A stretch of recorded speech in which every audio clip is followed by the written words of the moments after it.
Hello বন্ধুরা, কেমন আছো তোমরা সবাই? আশা করছি সবাই খুব খুব ভালো আছো।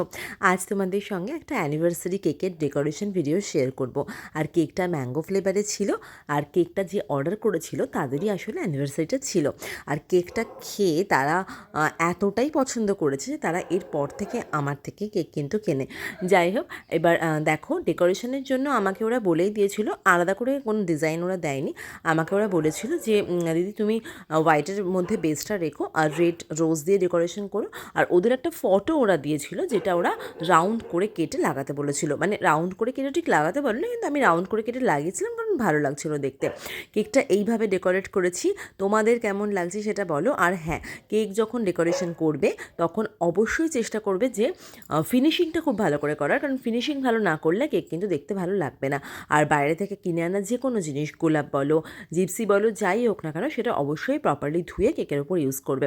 না হলে খাবার জিনিস তো যে কোনো সমস্যা হতেই পারে। এই ছিল আমার কেকের ফাইনাল লুক। জানিও কেমন হয়েছে। খুব ভালো থেকো, দেখা হচ্ছে পরের ভিডিওতে। ততক্ষণের জন্য জয় বাবা লোকনাথ, সবাইকে ভালো রেখো।